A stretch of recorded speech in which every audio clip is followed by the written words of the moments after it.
آیت نمبر 51 کے حوالے سے ہم نے کل گفتگو کی اور اللہ تعالی کا یہ فرمان اِنَّا لَنَنْصُرُ رُسُلَنَا وَالَّذِينَ آمَنُوا فِي الْحَيَاةِ الدُّنْيَا وَيَوْمَ يَقُومُ الْأَشْهَادُ کہ بلا شبہ یقیناً ہم اپنے بھیجے ہوں کی مدد کرتے ہیں اور ان لوگوں کی بھی جو ایمان والے ہیں، اس دنیا میں بھی اور اس دن بھی جب گواہ کھڑے ہوں گے۔ اللہ تعالیٰ جب اپنے بندوں کی مدد کرتا ہے تو پھر اس مدد کو ٹالنے والا، اس مدد کو دور کرنے والا یا اسے چیلنج کرنے والا دنیا میں کوئی نہیں ہے۔ حدیث میں آتا ہے، نبی صلی اللہ علیہ وآلہ وسلم نے فرمایا وَإِذَا اسْتَعَنْتَ فَاسْتَعِنْ بِاللَّهِ، جب بھی مدد مانگو تو اللہ کی مدد طلب کرو، کیونکہ اللہ کی مدد ایسی نصرت کے ساتھ آتی ہے کہ انسان کو اندازہ نہیں ہوتا کہ میرے لیے اللہ تعالیٰ نے نجات کے کون کون سے دروازے کھول دیے ہیں۔ ہم دیکھتے ہیں کہ انبیاء کرام علیہم السلام جب اس دنیا میں تشریف لائے تو ان کے معاملے میں اللہ تعالیٰ کی سنت یہ تھی کہ جس نبی یا جس بھی رسول کی قوم نے اس کو جھٹلایا، اللہ تعالیٰ نے ان کو فنا کر دیا، کسی نہ کسی عذاب کے ذریعے اللہ تعالیٰ نے ان سب کو تباہ و برباد کر دیا اور بچایا ان کو جو ایمان والے تھے اور جو نبی تھے۔ پھر اس کے بعد جب اللہ نے اپنے آخری پیغمبر کو مبعوث کیا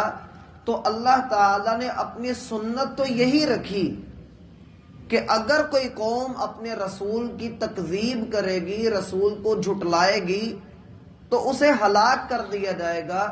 لیکن اس کا انداز بدل دیا گیا، اور انداز یہ بدلا گیا کہ اب آسمان سے کوئی آفت یا عذاب نازل نہیں ہوگا، بلکہ اللہ نے جن لوگوں کو ایمان کی دولت سے سرفراز کیے ہے، اللہ انہی کے ہاتھوں ان لوگوں کو عذاب دے گا، انہی لوگوں کے ہاتھوں سے ان کو قتل کروا دیا جائے گا۔ اور ایسا ہی ہوا، غزوہ بدر میں 1000 کا لشکر جرار مسلمانوں پر حملہ کرنے کے لیے نکلا، لیکن 313 مسلمان جن کے پاس تلواریں بھی نہیں تھیں، اللہ نے ان کے ہاتھوں سے ان کافروں کو تباہ و برباد کر دیا۔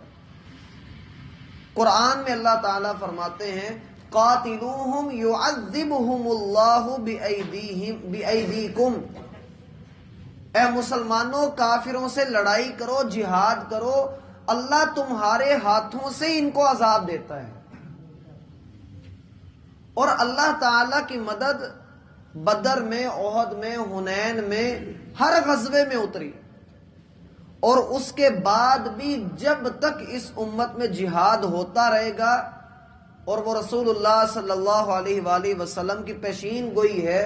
کہ میری امت میں ایک جماعت ایسی رہے گی جو قیامت تک جہاد کا علم اٹھا کر رکھے گی،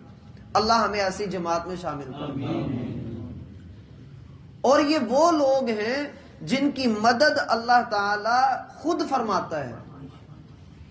صحابی کہتے ہیں کہ میں کافر کے پیچھے جا رہا تھا، ابھی میں نے تلوار کا وار نہیں کیا اور وہ 2 ٹکڑے ہو کر گر پڑا۔ یہ اللہ کی مدد ہے، وہ اس دنیا میں بھی مدد کرے گا اور آخرت میں تو حقیقی مدد ہے ہی مومنوں کے لیے۔ وَيَوْمَ يَقُومُ الْأَشْهَادُ، اور اس دن جب گواہ کھڑے کیے جائیں گے۔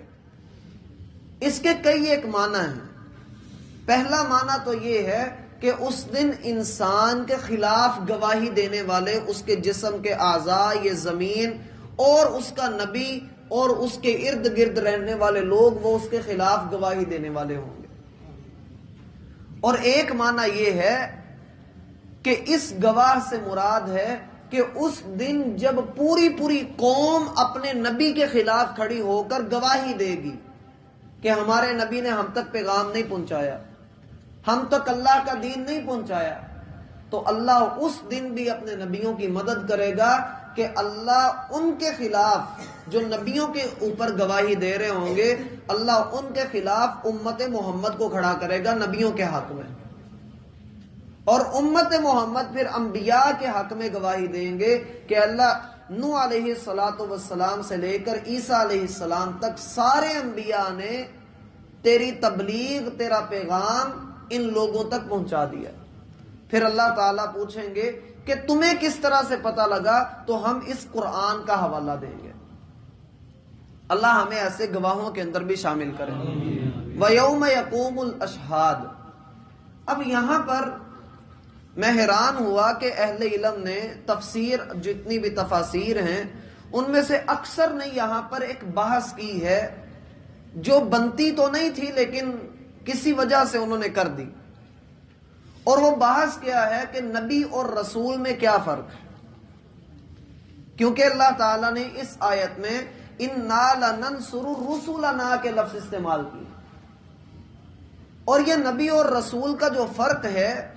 عام طور پر یہ ہوتا نہیں ہے، لیکن جب بندہ گہرائی میں اترتا ہے، تحقیق کرتا ہے، تو کسی حد تک اسے نبی اور رسول میں فرق نظر آ جاتا ہے۔ مثلا لوگوں کا یہ کہنا ہے نبی اور رسول میں فرق کی وہ پہلی تعریف یہ بیان کرتے ہیں کہ ہر رسول نبی تو ہوتا ہے لیکن ہر نبی رسول نہیں ہوتا۔ ہر رسول نبی تو ہوتا ہے لیکن ہر نبی رسول نہیں ہوتا۔ اس کی اب مزید آگے وہ وضاحت دیتے ہیں کہ جو نبی ہوتا ہے وہ پہلے کسی رسول کے تابع ہو کر آتا ہے۔ مثلا موسیٰ علیہ السلام اللہ کے رسول بھی ہیں، اللہ کے نبی بھی ہیں، لیکن ان کے بھائی ہارون وہ صرف اللہ کے نبی، وہ اللہ کے رسول نہیں۔ وہ کہتے ہیں کہ چونکہ موسیٰ علیہ السلام پر اللہ نے ایک کتاب نازل کی اور وہ کتاب تورات تھی، اسی تورات کی تعلیمات ہارون علیہ السلام بھی اپنی قوم تک پہنچا رہے تھے، اس لیے وہ نبی ٹھہرے۔ اگر میرا بھائی اس تعریف کو مان لیا جائے تو ہمارے علم کے مطابق ہم تو صرف 4 کوئی رسول کہیں گے، موسیٰ علیہ السلام کو، عیسیٰ علیہ السلام کو، داؤد علیہ السلام کو، اور رسول اللہ صلی اللہ علیہ وآلہ وسلم۔ اس کے علاوہ تو ہم کسی کو رسول نہیں کہیں گے۔ یا اس سے بھی زیادہ آپ قرآن کا مطالعہ کرتے ہیں تو 5واں نام آپ کو ابراہیم علیہ السلام کا مل جائے گا، ان کے اوپر اللہ نے صحیفے نازل کیے تھے۔ اور بہت بھی زیادہ آپ حدیث میں جائیں گے تو وہاں پر آپ کو نوح علیہ السلام کا نام مل جائے گا۔ اب یہ جو معاملہ ہے کہ نبی اور رسول کا فرق، یہ یہاں اس جگہ پر اس کی بحث نہیں بنتی۔ یہ بحث تب بنتی ہے جب بندہ کسی اور حوالے سے اس میں گفتگو کر رہا ہو، یہاں وہ موقع نہیں ہے۔ یہاں بتلانا یہ مقصود ہے کہ ہم اپنے رسولوں کی، اپنے جن کو بھی ہم نے بھیجا ہوا ہوتا ہے، مان لیا جائے کہ نبی اور رسول میں فرق ہے، تو اللہ نے تو آگے کھلم ذکر کر دیا کہ والذین آمنوا، اور وہ لوگ جو ایمان لائے۔ اب جب سارے ایمان والوں کی اللہ تعالیٰ مدد کرنے کا ارادہ ظاہر کر رہا ہے اور ضرور بھی ضرور کی بات کے ساتھ اللہ کہہ رہے ہیں، تو پھر ماننا پڑے گا کہ اللہ دنیا کے اندر اپنے بندوں کی مدد کرتا ہی کرتا ہے، اب خواہ وہ نبی ہوں خواہ وہ رسول ہوں۔ وَيَوْمَ يَقُومُ الْأَشْهَادُ، اور اس دن بھی جس دن گواہوں کو کھڑا کیا جائے گا۔ اگلی آیت بڑی واضح ہے، یوم لا ينفع الظالمین معذرتهم، جس دن ظالموں کو ان کی معذرت کوئی فائدہ نہیں دے گی۔ سورہ ملک میں اللہ تعالیٰ فرماتے ہیں فَاعْتَرَفُوا بِذَنبِهِمْ، وہ اس دن اپنے گناہوں کا اعتراف کریں گے، مانیں گے کہ ہم سے یہ غلطیاں ہوئی ہیں۔ سورہ الف لام میم السجدہ میں اللہ تعالیٰ فرماتے ہیں کہ اس دن وہ کہیں گے ربنا ابصرنا وسمعنا فرجعنا نعمل صالحا، اے اللہ ہم نے تیرے عذاب کو دیکھ بھی لیا، اس کو سن بھی لیا، اب تو ہمیں واپس بھیج دے، ہم نیک اعمال کریں گے۔ سورہ فاطر میں اللہ فرماتے ہیں کہ یہ جہنمی کہیں گے اخرجنا نعمل صالحا غیر الذی کننا نعمل، ہمیں ایک بار جہنم سے نکال دے، دنیا کے سارے نیکوکار لوگوں سے بڑھ کر ہم تیرے لیے نیک عمل کریں گے۔ اور اس دن وہ تسلیم کریں گے کہ ہاں ہم سے غلطیاں ہوئیں، اعتراف گناہ کریں گے، لیکن ان کا یہ اعتراف کرنا اس دن ان کو کوئی فائدہ نہیں دے گا،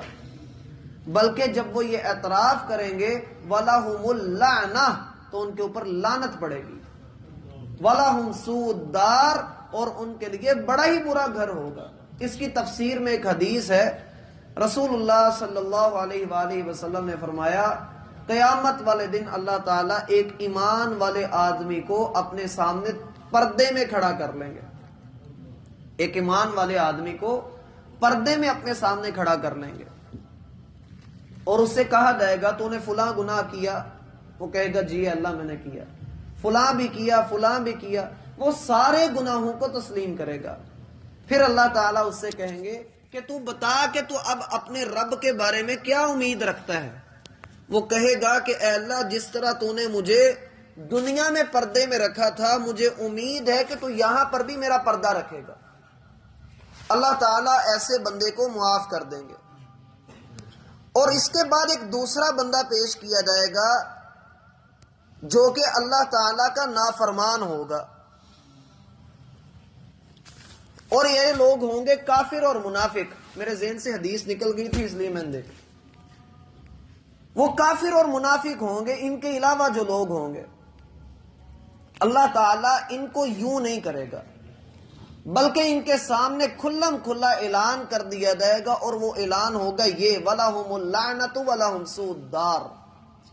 ان کے لیے لعنت ہے اور ان کے لیے ہمیشہ کے لیے برا ٹھکانہ ہے،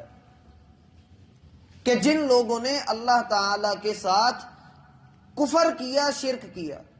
اور یہاں تک آ کر میرا بھائی آگے موضوع بدل رہا ہے، اگر یہاں پر رک کر آپ پیچھے نظر دوڑائیں تو اللہ تعالی نے بنیادی طور پر جس جرم کا یہاں پر ذکر کیا، جس کی وجہ سے یہ قبر کے عذاب سے دوچار ہوئے، جہنم کے مستحق ٹھہرے، وہ ان کا جرم تھا اللہ کے دین کے بارے میں شک کرنا۔ بار بار یہ آیت لفظ قرآن کے اندر اس مقام پر آتے رہے کہ جو لوگ اللہ کے دین کے بارے میں شک کرتے ہیں ان کا یہ حال ہوگا۔ اس لیے میرا بھائی خود اللہ سے دعا کیجئے کہ اللہ تعالی ہمارے دلوں میں ایمان کو راسخ کر دے۔